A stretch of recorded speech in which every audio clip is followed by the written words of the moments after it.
Assalamualaikum warahmatullahi wabarakatuh. Perkenalkan, nama saya Tasriza Fitriati dengan NIM 2310174. Perkenalkan, saya Alfadrian Januarsa dengan NIM 2311067. Perkenalkan, saya Emilvan Maulana Putra dengan NIM 2311071. Perkenalkan, nama saya Nabila Asnaini dengan NIM 231001004. Perkenalkan, nama saya Sylvia Fasya Prilian dengan NIM 231001002. Pada kesempatan ini, kami dari kelompok 3 akan mempresentasikan materi pertemuan 4 yang berjudul OpenCV Object Detection.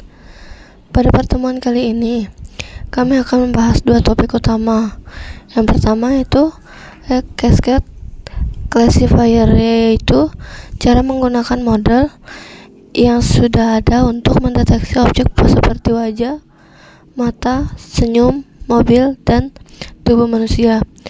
Yang kedua, Cascade Classifier Training, yaitu cara melatih model deteksi kita sendiri jika kita ingin mendeteksi objek yang lebih spesifik. Selanjutnya, kita import semua library yang dibutuhkan. Pada baris pertama, import OS untuk mengakses sistem file dan direktori.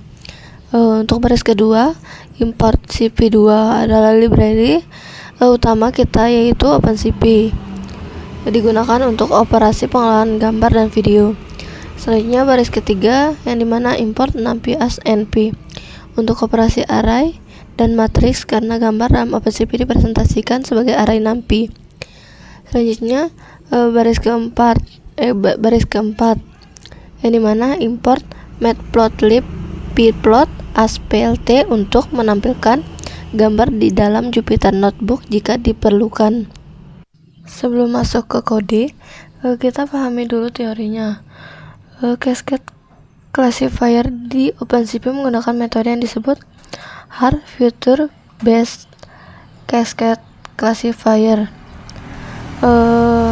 Cara kerjanya, setiap hard future menghasilkan satu nilai dengan cara mengurangi jumlah piksel di rectangle putih dari jumlah piksel di rectangle hitam. Fitur-fitur inilah yang digunakan untuk mendeteksi apakah sebuah area di gambar menggunakan objek yang kita cari, misalnya wajah. Untuk menggunakan Cascade Classifier di Python, kita menggunakan kelas cv2.cascade classifier, yang dimana kelas ini digunakan untuk membuat file classifier yang berformat .xml. File ini berisi model yang sudah dilatih sebelumnya. Di dalam kelas tersebut terdapat metode detect multicell yang bertugas untuk melakukan deteksi objek pada sebuah gambar. Selanjutnya, metode detect multicell memiliki beberapa parameter penting. Scale factor menentukan seberapa besar gambar diperkecil setiap langkah, memungkinkan deteksi wajah dalam berbagai ukuran. Sekarang kita masuk ke praktik pertama, yang dimana deteksi wajah menggunakan file classifier hard cascade frontal face default.xml yang sudah disediakan oleh OpenCV. Selanjutnya, ini adalah program deteksi wajah pertama kita. Di baris pertama, membuat file classifier wajah dari folder hard cascade dan menyimpan ke variabel face cascade. Di baris ketiga, membaca gambar lena.jpg menggunakan cp2.imread. Baris kelima, mengubah gambar dari format warna BGR menjadi grayscale menggunakan cv2.cvtcolor. Cascade Classifier bekerja lebih baik pada gambar abu-abu karena tidak perlu memproses informasi warna. Selanjutnya baris ketujuh, melakukan deteksi wajah dengan detect multicell, yang dimana parameter 1.3 adalah scale factor dan 5 adalah MinNeighbor. Hasilnya berupa daftar koordinat setiap wajah yang terdeteksi. Selanjutnya baris ke-8 sampai 9 itu for loop mengintegrasi setiap wajah terdeteksi. Setiap wajah diwakili oleh 4 nilai, yang dimana X dan Y adalah posisi sudut kiri atas, W adalah lebar, dan H adalah tinggi.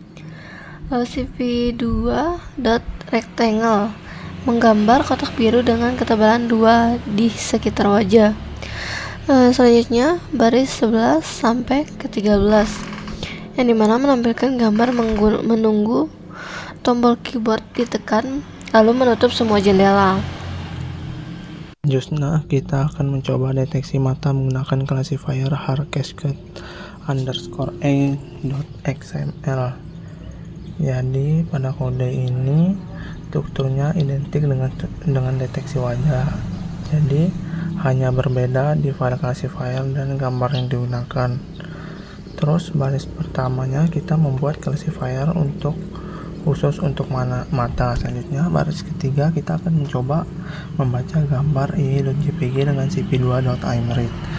Selanjutnya pada baris kelima konversi ke grayscale. Selanjutnya baris ketujuh kita akan mendeteksi mata dengan parameter yang sama, dan baris ke-8 sampai 9 kita akan menggambar kotak biru di setiap mata yang terdeteksi.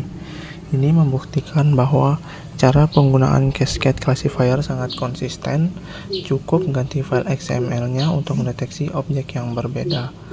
Selanjutnya kita akan mencoba mendeteksi wajah, mata, dan senyuman sekaligus dalam satu program menggunakan 3 classifier berbeda. Pada kode face_cascade cp2.cascade classifier, program ini lebih kompleks karena menggunakan 3 classifier sekaligus. Baris pertama sampai ketiga kita akan membuat 3 classifier wajah, mata, dan senyuman. Baris kelima sampai 6 kita akan membaca gambar dan konversi ke grayscale seperti sebelumnya. Terus baris ke-8 sampai 10 deteksi wajah terlebih dahulu dan gambar kotak biru di sekitarnya. Selanjutnya baris 11 sampai 12 ini adalah konsep penting bernama ROI atau Region of Interest.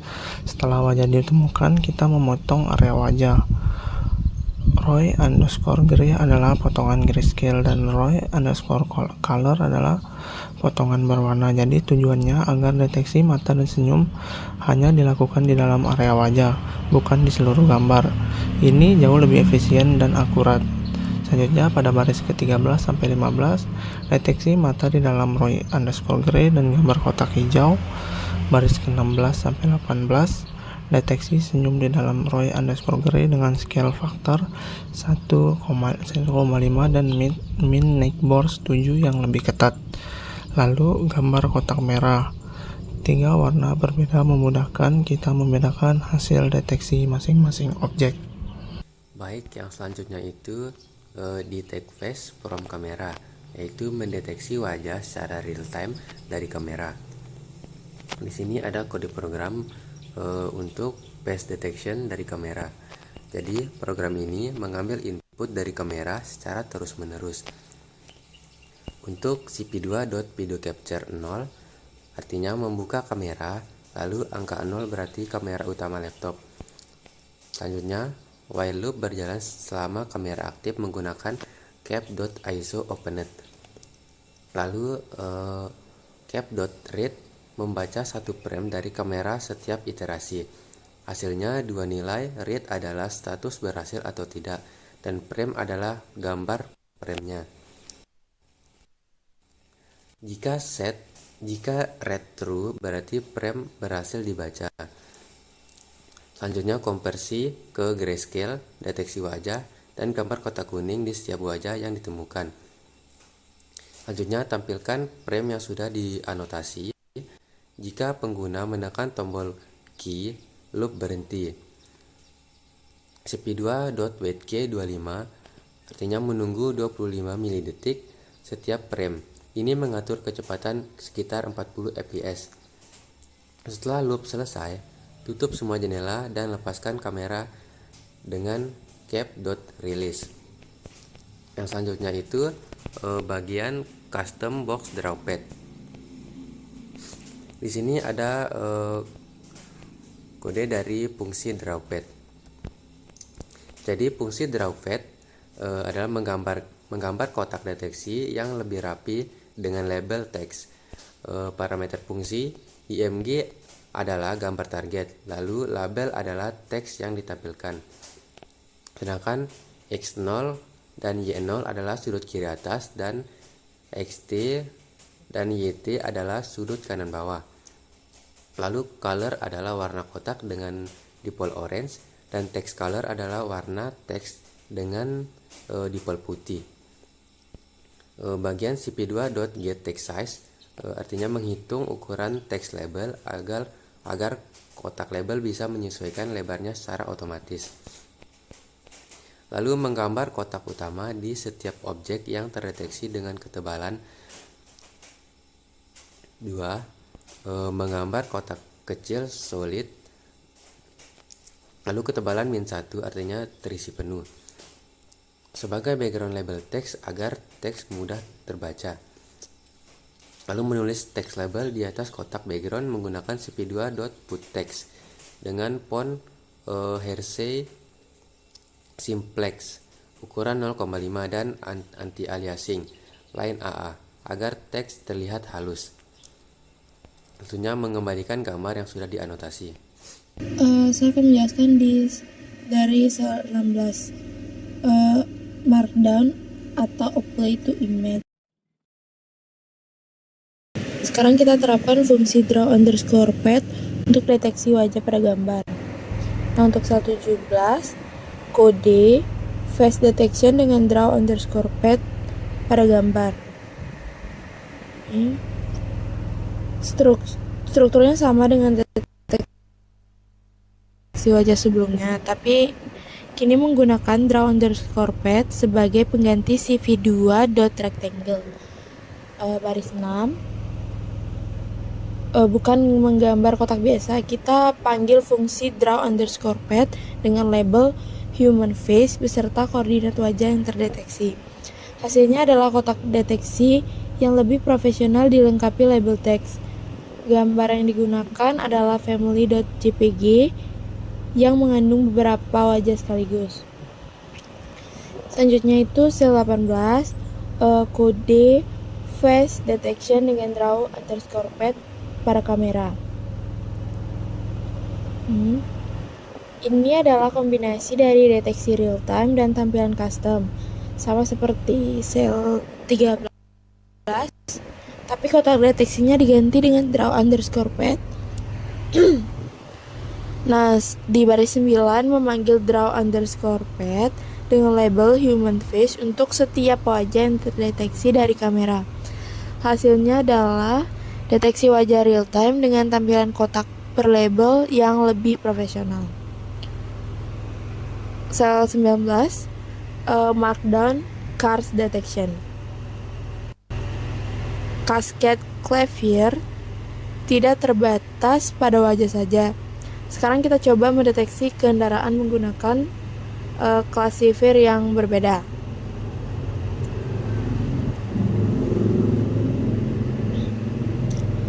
Selanjutnya sel 20 kode cars detection pada gambar. Di sini kita mendeteksi mobil pada gambar statis. Baris 1 memuat classifier khusus mobil cars.xml.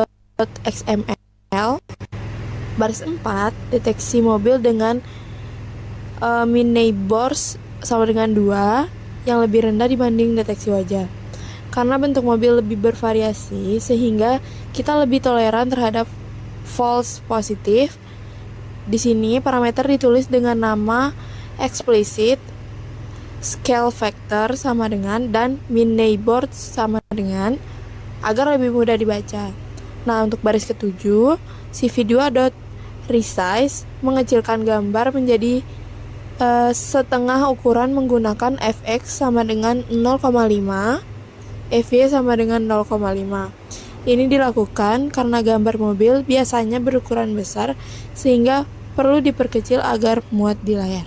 Kemudian di sini ada detect cars from video, yaitu deteksi mobil diterapkan pada video, bukan gambar statis. Selanjutnya di sini ada kode dari cars detection dari video. Berbeda dari yang sebelumnya yang membuka kamera, kini baris kedua membuka file video cars_video.mp4 menggunakan cv2.video_capture. Strukturnya sama dengan deteksi real time dari kamera. Setiap frame diambil, diperkecil 50%, dikonversi ke grayscale, lalu dideteksi mobilnya. Kemudian di sini baris ke-6 yaitu resize dilakukan sebelum proses deteksi agar pemrosesan lebih cepat. Selanjutnya baris ke-12 ini cv2.waitKey hanya menunggu 1 milidetik antar frame agar video berjalan dengan kecepatan normal. Ketika video habis, cap.read akan mengembalikan read, false, dan loop otomatis berhenti. Kemudian di sini ada full body detection.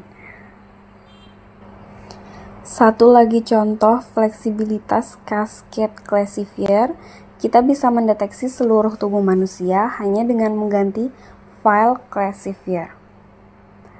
Kemudian di sini ada kode dari full body detection dari video.